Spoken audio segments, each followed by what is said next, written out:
14 अप्रैल 1912 वो रात जिसने पूरी दुनिया को हिला दिया। आरएमएस टाइटैनिक, जिसे अनसिंकेबल शिप कहा जाता था, नॉर्थ अटलांटिक ओशन में डूब गया। 1500 से ज्यादा लोग अपनी जान गंवा बैठे और यह हादसा इतिहास की सबसे बड़ी त्रासदियों में से एक बन गया। क्या यह महज एक एक्सीडेंट था या इसमें छिपी थी कुछ बड़ी गलतियां?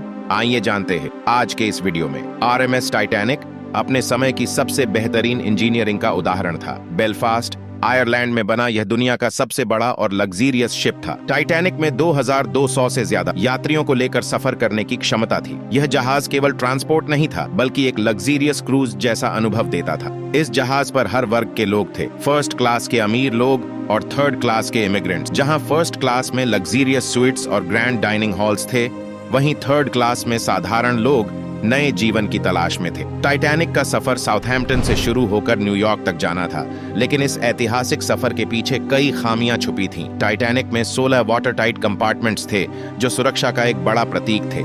लेकिन इसका डिजाइन ऐसा था कि अगर 4 से ज्यादा कंपार्टमेंट्स फ्लड हो जाएं, तो जहाज डूब जाएगा। इसके बावजूद इस जहाज में लाइफ बोट्स केवल आधे लोगों के लिए थे। ये सुरक्षा उपायों की एक बड़ी चूक थी, जिसने इस त्रासदी को और गंभीर बना दिया। 10 अप्रैल 1912 को टाइटैनिक ने साउथहैम्पटन से अपनी यात्रा शुरू की। यात्रा के पहले कुछ दिन खुशी और उत्साह से भरे हुए थे, लेकिन 14 अप्रैल को जहाज नॉर्थ अटलांटिक के आइसबर्ग क्षेत्र में पहुंच गया। दिन भर में कई आइसबर्ग वार्निंग्स मिली, लेकिन उन्हें गंभीरता से नहीं लिया गया। रात 11:40 पर लुकआउट फ्रेडरिक फ्लीट ने जहाज के सामने एक आइसबर्ग देखा। उन्होंने तुरंत बेल बजाई और ब्रिज को अलर्ट किया, लेकिन बहुत देर हो चुकी थी। टाइटैनिक ने आइसबर्ग से टक्कर मारी, जिससे उसके स्टारबोर्ड साइड पर छेद हो गए। 6 वाटर टाइट कंपार्टमेंट्स फ्लड हो गए और अब टाइटैनिक को डूबने से कोई नहीं रोक सकता था। कुछ ही मिनटों में पानी जहाज के लोअर कंपार्टमेंट्स में भरने लगा। कैप्टन एडवर्ड स्मिथ को जल्द ही एहसास हो गया कि जहाज डूब रहा है। डिस्ट्रेस फ्लेयर्स चलाई गईं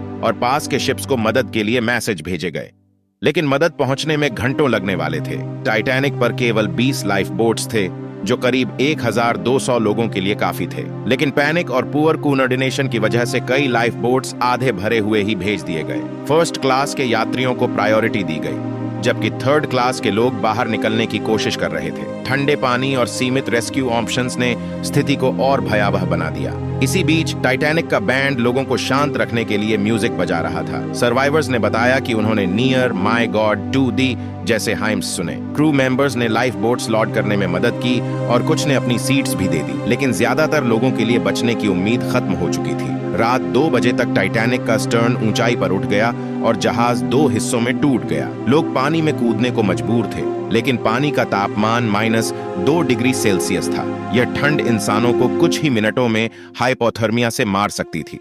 2:20 टाइटैनिक समुद्र में डूब गया। अपने साथ 1500 से ज्यादा लोगों को ले गया। पानी में मौजूद लोगों की चीखें दूर तक सुनाई दी, लेकिन धीरे धीरे सब शांत हो गया। 705 लोग लाइफ बोट्स पर बच गए, जिन्हें कुछ घंटे बाद आरएमएस कार्पैथिया ने बचाया।